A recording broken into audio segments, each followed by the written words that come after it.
ইন্নাদ-দীনা ইনদাল্লাহিল ইসলাম। আল্লাহ তাআলার কাছে একমাত্র গ্রহণযোগ্য কি বলেন তো? ইসলাম। পৃথিবীর অনেক ধর্ম আছে, কোন ধর্ম আল্লাহর কাছে গ্রহণযোগ্য না। আখিরি জামানের নবী মুহাম্মদ রাসূলুল্লাহ সাল্লাল্লাহু আলাইহি ওয়াসাল্লামের জামানা থেকে কিয়ামত পর্যন্ত একটি মাত্র ধর্ম, সেটা হচ্ছে কি বলেন? ইসলাম। সংসদে যে সরকার আছে সেই কিছু আইন করে, ওই সরকার থাকালীন সময় সেগুলো বলবৎ থাকে, কিন্তু পরবর্তী সরকার যখন আসে সে কিছু একটু কমায়, কিছু বাড়ায়। তা যেটা কমাবে ভাবে যেটা বাড়াবে, সেই থেকে সেইটির উপরে কি হয়? কার্যকর হয়। পূর্বের যে আইন কানুন ছিল সেগুলো আর গ্রহণযোগ্যতা থাকে না। ঠিক তদ্রুপ ভাবে আদম আলাইহিস সালাম গত হয়ে গেছেন, ইব্রাহিম আলাইহিস সালাম গত হয়ে গেছে, মুসা আলাইহিস সালাম চলে গেছে, দাউদ আলাইহিস সালাম চলে গেছে, ঈসা আলাইহিস সালাম চলে গেছে। তাদের জামানার ধর্ম কিন্তু মুসলমানদের জন্য না।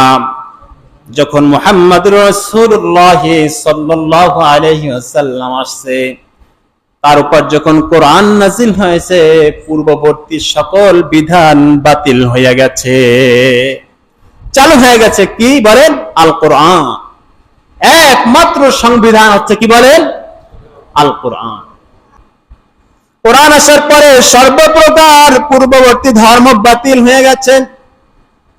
আর হিন্দু ধর্ম এছাড়া অগণিত বাতিল ধর্ম আছে, যে ধর্মগুলি মানুষের বানানো, এর সাথে আল্লাহর কোনো সম্পর্ক নাই।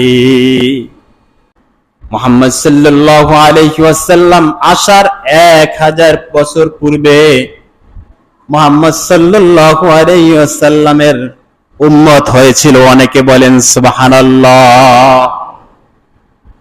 অনেক সাধারণ মানুষ, তারা কোনো নবী না। অন্য ধর্মের আলেম ওলামা তারা অনেক কি হয়ে গেছে? মুহাম্মদ সাল্লাল্লাহু আলাইহি ওয়াসাল্লামের উম্মত দাবি করেছে, উম্মত হয়েছে, পাগল হয়েছে।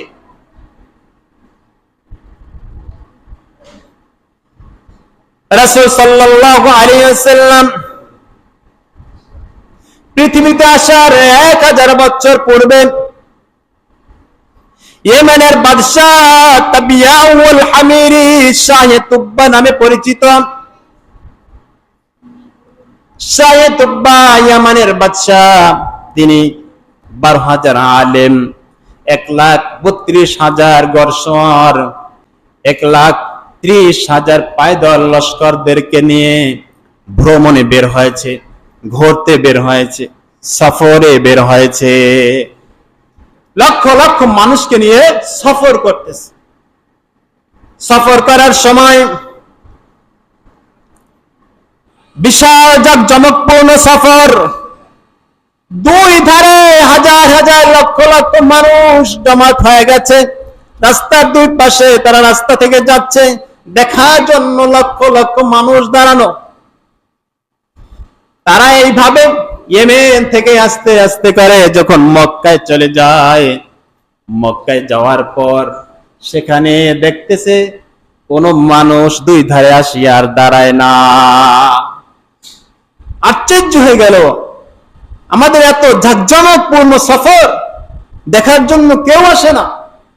বিভিন্ন জায়গা, বিভিন্ন দেশ থেকে আসলাম, সবাই তো দেখার জন্য গ্রিপ ছিল, কিন্তু কই মক্কা মদিনার মানুষ কই? তারা আসতেছে না কেন? মক্কার কোন লোক আসতেছে না। আশ্চর্য হইয়া লোকদের কাছে জিজ্ঞেস করলো, কি ব্যাপার, কি হলো? আমরা লক্ষ লক্ষ মানুষ এত ঝাঁকজমকপূর্ণ অবস্থায় সফর করতেছি, সবাই তো আমাদেরকে দেখার জন্য আসে, কিন্তু মক্কার মানুষ কেন আমাদেরকে দেখার জন্য আসে না? একজন আলেম বলতেছে, বাদশাহ, আপনাদের ভিতরে তেমন কিছু নাই, কারণ আপনারা ভাবছেন, আমরা ভাবছি যে আমাদের এত ঝাঁকজমকপূর্ণ ভ্রমণ, লক্ষ লক্ষ মানুষ আমরা আসছি, কিন্তু আমরা যে জায়গায় আসছি এখানে প্রতি বছর এরকম লক্ষ লক্ষ মানুষ এমনি উপস্থিত হয়। বলেন সুবহানাল্লাহ।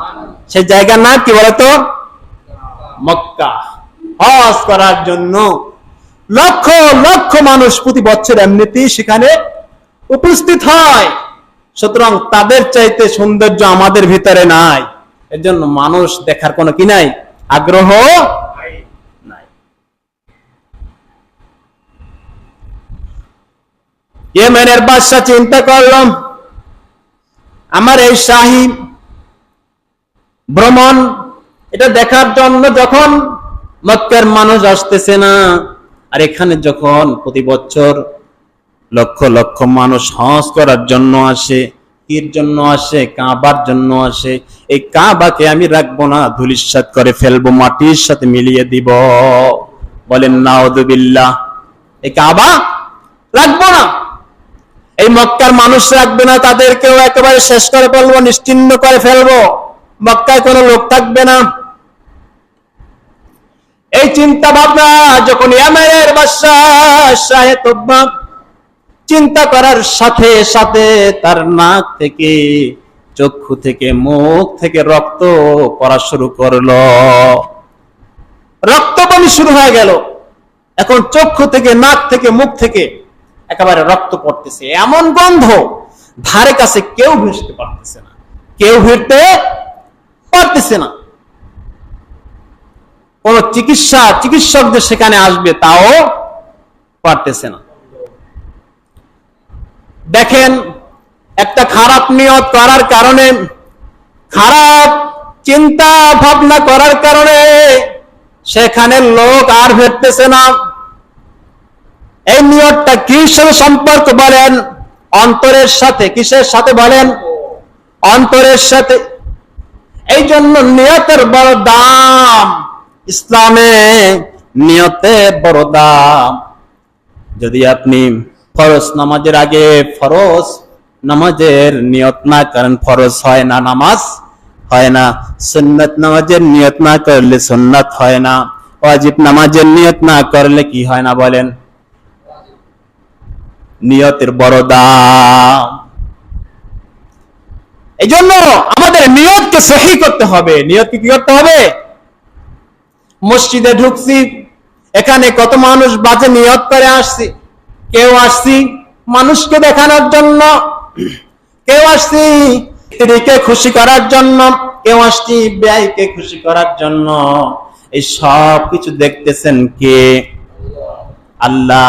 বাদশা একটা খারাপ নিয়ত করার কারণে যদি তার রক্ত বমি হতে পারে, নাক মুখ থেকে যদি রক্ত বের হতে পারে, আপনার আমার খারাপ নিয়তের কারণে ঈমান চলে যাইতে পারে কিনা বলেন? খারাপ নিয়তের কারণে আমাদের ঈমান চলে যাইতে পারে, চলে যাবে। এই জন্য সতর্ক থাকতে হবে, নিয়তের মধ্যে কোনো খারাপ কিছু থাকতে। আল্লাহ রাসূল সাল্লাল্লাহু আলাইহি ওয়াসাল্লাম বলেন, ইন্নামাল আমালু বিন্নিয়াত। সমস্ত আমলের ফলাফল হচ্ছে নিয়তের উপর নির্ভর করে।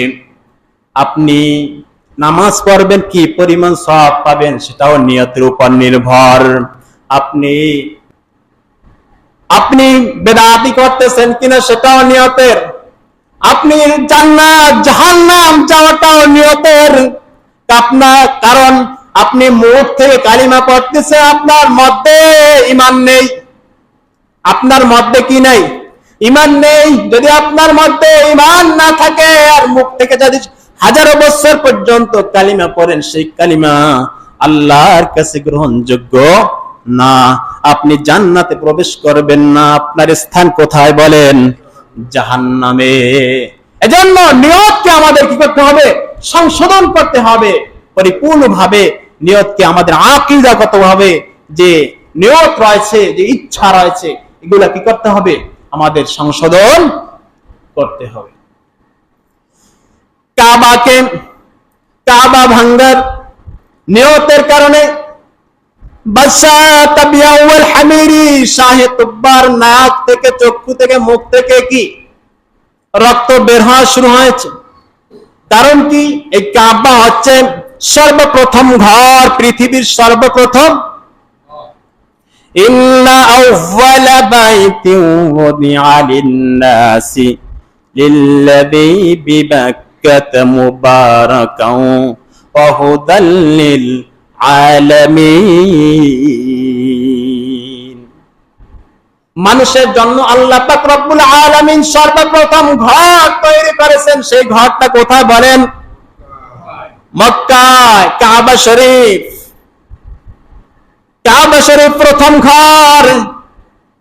লিল্লাযী বিবাক্কা, সেটা মক্কায় অবস্থান রয়েছে। মুবারাকান, ঘরটা হচ্ছে বরকতময় ঘর। হুদাল লিল আলামিন, বিশ্ব জগৎবাসীদের জন্য রয়েছে এই ঘরটা হেদায়েত। বলেন সুবহানাল্লাহ।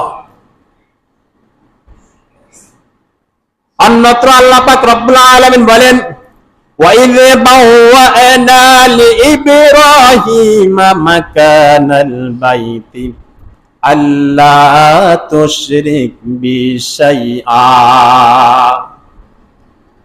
যখন ইব্রাহিম আলাইহিস সালামকে আল্লাহ পাক রব্বুল আলামিন ঘরের স্থান নির্ধারণ করে দিয়েছেন। কোন ঘর? কাবা ঘরের স্থানকে নির্ধারণ করে দিয়েছেন।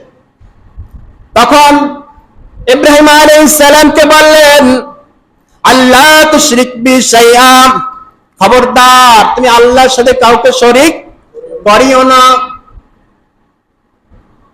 আমরা মসজিদে আসিয়াও শরীক করি, কারণ যদি মানুষের সন্তুষ্টির জন্য নিয়ত করি সেটাও হচ্ছে শরীক করা। এটাও ছোট শরীক, এটাও কি শিরক করা? এটাও কি বলেন? শিরক করা। আল্লাহর সন্তুষ্টিকে বাদ দিয়ে যদি মানুষের জন্য নামাজ পড়ি, এটাও শিরক করা। আর এখানে তো শিরক अवेलेबल হয়। মসজিদকে বাদ দিয়ে পাশে দরগায় বসে নামাজ পড়ে, আশ্চর্য ব্যাপার। মসজিদে জামাত হয়, পাশে টের পাওয়া যায় ওখানেও নামাজ চলছে। আমি টের পাইছি। মসজিদ থেকে নামিয়ে দেখতেছি দরগার ভিতর নামাজ পড়তেছে জোরে জোরে, আশ্চর্য ব্যাপার। মসজিদে নামাজ হচ্ছে, দরগার মধ্যেও নামাজ পড়তেছে, সেটাও জোরে জোরে। কি আশ্চর্য ব্যাপার! এরকম হলে চলবে না, এটা কোনো মুসলমানদের কাজ হবে। মসজিদ হচ্ছে সেজদার স্থান। মসজিদ মানে কি বলেন? সেজদার স্থান। দরগা কোন সেজদার স্থান না। এটা মসজিদের চাইতে দরগাকে বেশি পছন্দ করা হয়, ভালোবাসা হয়, মহাব্বত করা হয়, মূল্যায়ন করা হয়। আশ্চর্য ব্যাপার। কেমন মূল্যায়ন করি? আমি একদিন মসজিদের কোন একটা কারণে দরগার উপর থেকে যাইতেছিলাম, তখন ওখানে গাছ ছিল, গাছ পাড়াইয়ে উপরে উঠিয়া ছাদে চলে গেছি মাইককে ঠিক করার জন্য। নাম সিপার ওরে গালিগালাস, গালিগালাসের কোনো শেষ নাই। এই দেব সেই দেব, টান দিয়ে সিরকি হালাবো। কেন?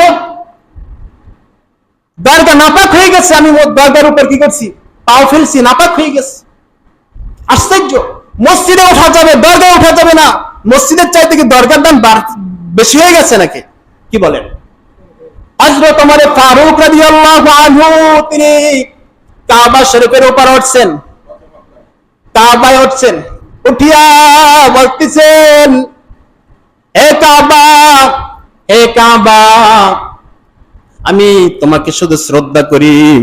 আল্লাহ শ্রদ্ধা করতে বলেছেন, রাসূল সাল্লাল্লাহু আলাইহি ওয়াসাল্লাম শ্রদ্ধা করতে বলেছেন, এই জন্যই শ্রদ্ধা করি, নতুবা আমার কাছে তোমার কোনো মূল্য নাই। এই কাবার কোনো মূল্য নাই। আল্লাহ বলছেন শ্রদ্ধা করতে, এই জন্য শ্রদ্ধা করি। রাসূল সাল্লাল্লাহু আলাইহি ওয়াসাল্লাম বলছেন এই জন্য শ্রদ্ধা করি, কিন্তু কাবার অন্য কোনো কি নাই? মূল্য নাই। ওমর ফারুক তিনি কাবার উপর দাঁড়াইছেন। কাবার উপর দাঁড়াইয়া সাহাবায়ে কেরাম আযান দিয়েছেন। সুতরাং কাবার উপর যদি দাঁড়ান যায়, তাতে যদি কোনো সমস্যা না হয়, দরগার উপর দাঁড়াইলে কি বা হয় বলেন?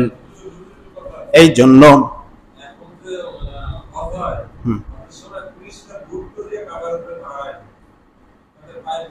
বুট থেকে, এই তো পুলিশরা বুট পরে কাবার উপর পাড়ায় এখন হজ্জের টাইমে, তাই না?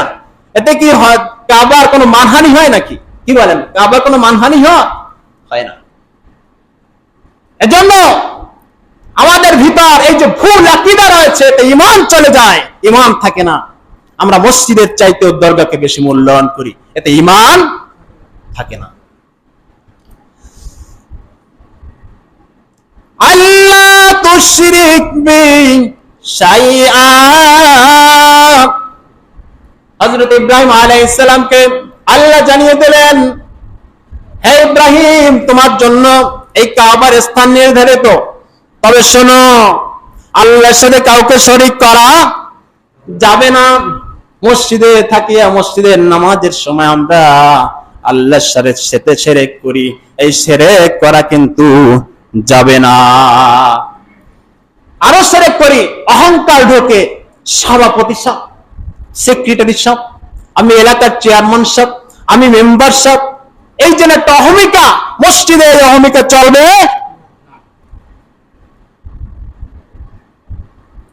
বাদশাহ মাহমুদ এবং গোলাম আয়াজ একই জায়গায় দাঁড়িয়ে নামাজ পড়তেছে। কে বাদশাহ, কে ফকির, কে গোলাম বোঝা যায় না, কারণ একই কাতারে পাও একই মাপে দুইজনে দাঁড়িয়ে গেছে। বলেন সুবহানাল্লাহ। বাদশাহ গোলাম দুইজন কোন জায়গা বলেন? এক জায়গায়, একই কাতার, একই লেভেলে। কে বাদশাহ, কে গোলাম বোঝার কোনো কি নাই। এই জন্য মসজিদের মধ্যে আসিয়া সভাপতিগিরি করা যাবে না, মেম্বারগিরি করা যাবে না, সেক্রেটারিগিরি করা যাবে না, সকল গুরি মসজিদের বাইরে রাখতে হবে। মসজিদে ঢোকার সময় আল্লাহর বান্দা হয়ে ঢুকতে হবে, নতুবা কি হবে বলেন? আল্লাহর সাথে অহমিকা হয়ে যাবে, শিরক হয়ে যাবে, আল্লাহর অহমিকার চাদরকে টান দেওয়া হবে, গুনাহ হবে, কবিরা গুনাহ হবে।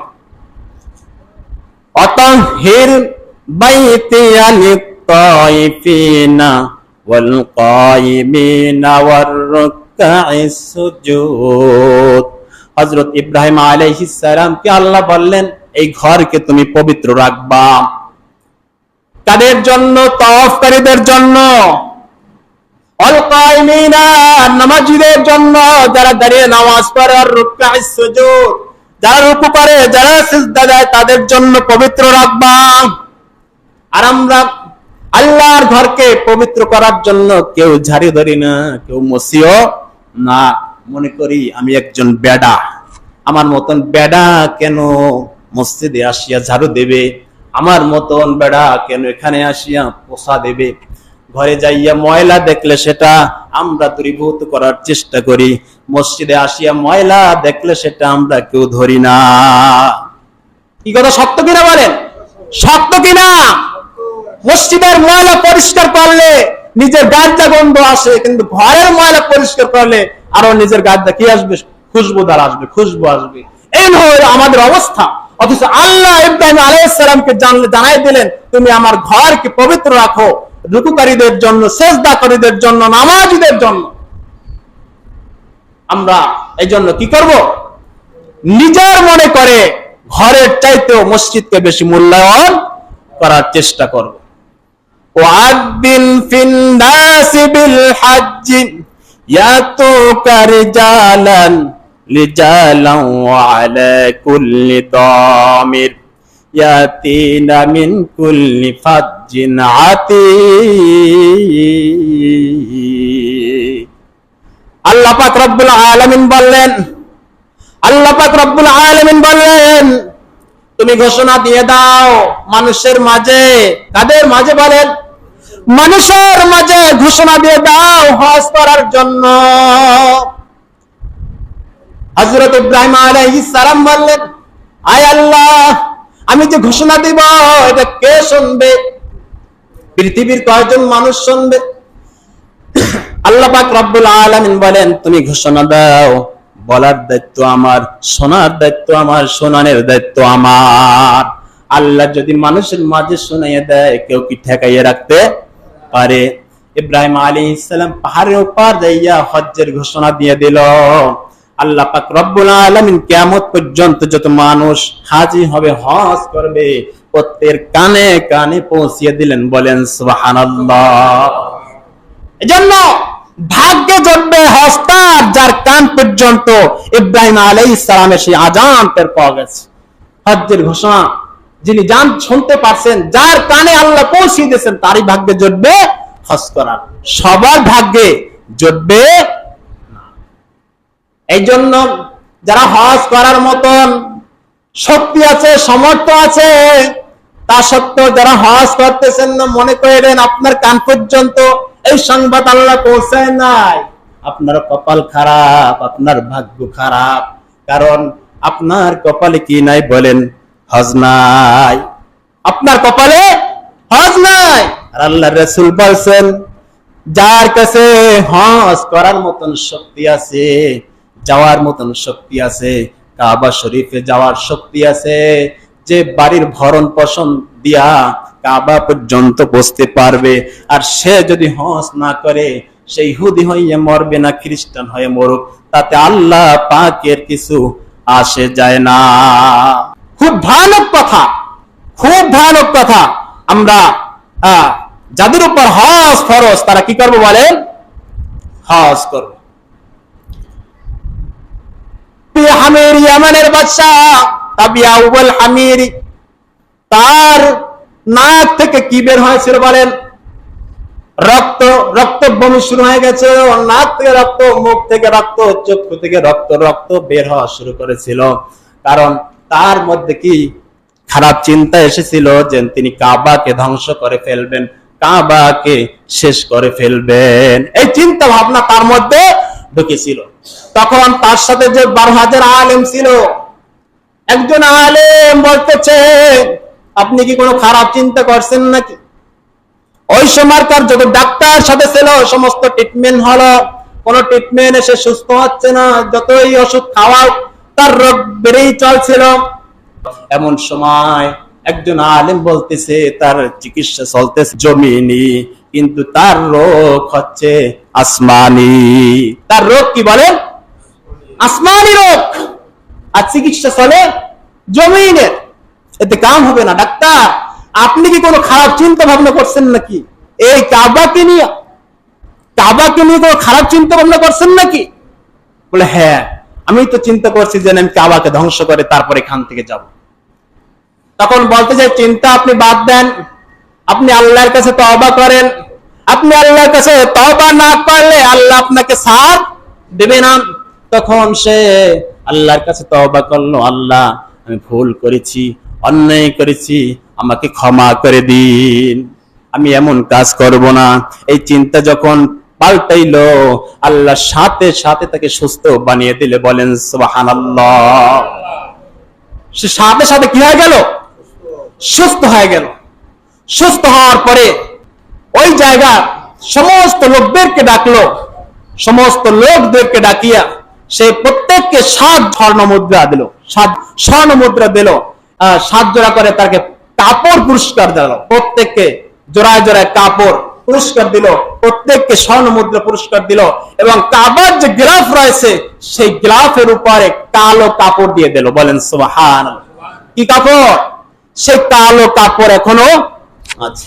কাবার কালো কাপড় দিয়েছিল ইয়েমেনের বাদশা তাবিয়াউল হামিরি, শাহে তুব্বা, কাপড়ের গ্লাফ দিয়েছিল, সেই গ্লাফ এখনো পর্যন্ত বিরাজমান। আলহামদুলিল্লাহ নাহমাদুহু ওয়া নাস্তাঈনুহু ওয়া নাস্তাগফিরুহু ওয়া নাউযু বিল্লাহি মিন শুরুরি আনফুসিনা মান ইয়াহদিল্লাহু ফালা মুদিল্লা লাহু ওয়া মান ইউদ্লিলহু ফালা হাদিয়া লাহু ওয়া নাশহাদু আন লা ইলাহা ইল্লাল্লাহু ওয়াহদাহু লা শারীকা লাহু ওয়া নাশহাদু আন্না সাইয়্যিদানা ওয়া সানাদানা ওয়া হাবিবানা ওয়া হাবিবা কুলুবানা ওয়া শাফী'ানা ওয়া মাওলানা মুহাম্মাদান আবদুহু ওয়া রাসূলুহু। أما بعد فأعوذ بالله من الشيطان الرجيم إن الله وملائكته يصلون على النبي يا أيها الذين آمنوا صلوا عليه وسلموا تسليما اللهم صل على محمد عبدك ورسولك وصل على المؤمنين والمؤمنات والمسلمين والمسلمات وبارك على محمد وأزواجه وذريته. قال النبي صلى الله عليه وسلم: أرحم أمتي بأمتي أبو بكر، وأشدهم في أمر الله عمر، وأصدقهم حياء عثمان، وأقدارهم علي، وفاطمة سعد النساء للجنة، وحمزة صدر الله برسوله. اللهم اغفر للعباس وولده مغفرة ظاهرة باطنة لا تغادر ذنبا. الله في أصحابي لا تتخذهم غرضا من بعدي، فمن أحبه بحبي أحبهم، ومن أبغضهم فبغضي يبغضهم. وخير أمتي قائمي، ثم الذين يلونهم، ثم الذين يلونهم. السلطان ذل الله في الأرض، من أحال سلطان الله في الأرض أحاله الله.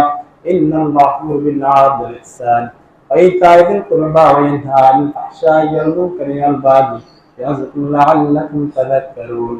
فاذكروني أذكركم واشكروا لي ولا تكفرون. الله أكبر.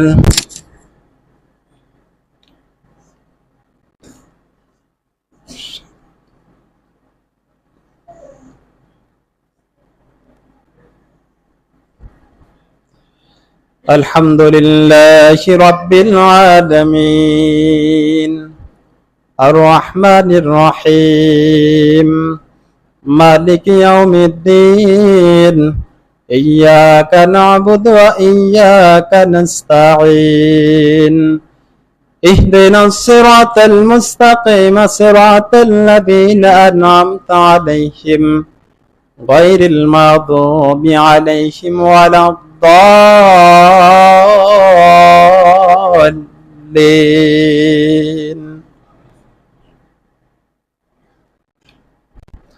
قد أفلح المؤمنون الذين هم في صلاتهم خاشعون والذين هم عن اللغو معرضون والذين هم للزكاة فاعلون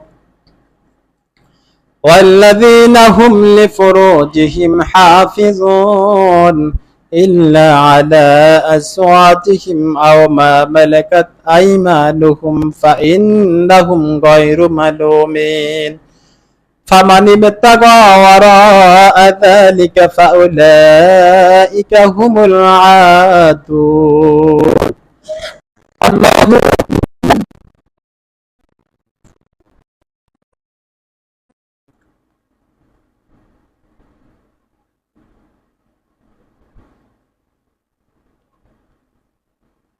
سمع الله لمن حمده. الله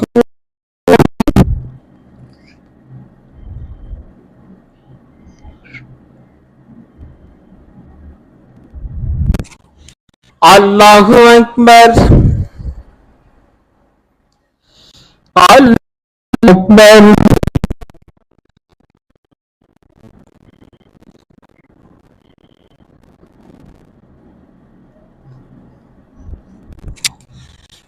الله أكبر. الحمد لله رب العالمين الرحمن الرحيم مالك يوم الدين إياك نعبد وإياك نستعين اهدنا الصراط المستقيم صراط الذين أنعمت عليهم غير المغضوب عليهم ولا الضالين. إذا سلسلت الأرض زلزالها وأخرجت الأرض أثقالها وقال الإنسان ما لها يومئذ تحدث أخبارها بأن ربك أوحى لها يومئذ يصدر الناس أشتاتا ليروا أعمالهم فمن يعمل مثقال ذرة خيرا يره ومن يعمل مثقال ذرة شرا يره. أكبر.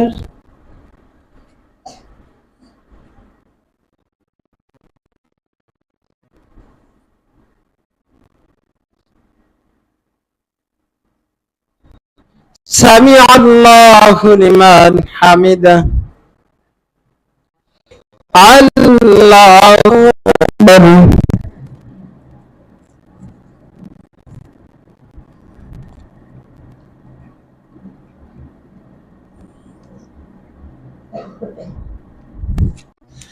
الله أكبر الله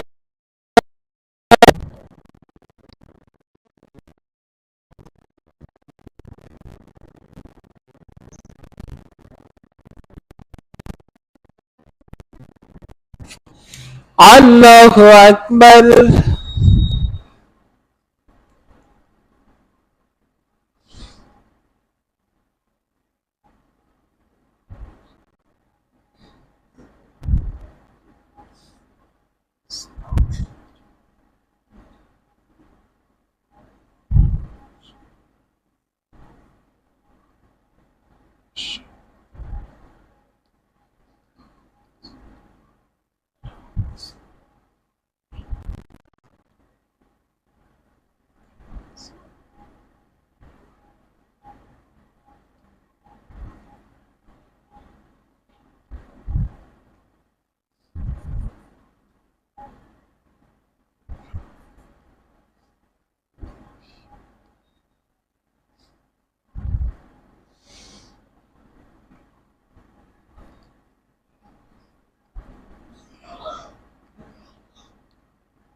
السلام عليكم ورحمة الله السلام عليكم ورحمة الله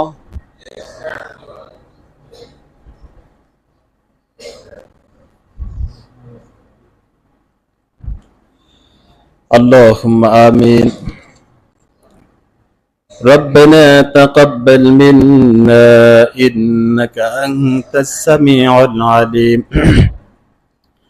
وتب علينا إنك أنت التواب الرحيم আয় রব্বুল আলামিন মসজিদে যখন ঢুকাইছো তুমি আমাদেরকেও জান্নাতে ঢুকাইও আল্লাহ আমাদের অন্তরকে মসজিদের সাথে জুড়িয়ে দাও মসজিদকে সবচাইতে বেশি ভালোবাসতে পারি তৌফিক দান করো নামাজের পর পরের নামাজের জন্য অপেক্ষায় বসে থাকতে পারি তৌফিক দান করো আল্লাহ আমাদের মধ্যে যত দোষ রয়েছে সব দূর করে দাও আমাদের মধ্যে যত কুফরি রয়েছে দূর করে দাও আমাদের মধ্যে যত গীবা শিকায়াত রয়েছে দূর করে দাও আল্লাহ আমাদের মধ্যে বেঈমানি যা রয়েছে দূর করে দাও আল্লাহ আমাদের মধ্যে কারি আল্লাহ বেদাত যা রয়েছে দূর করে দাও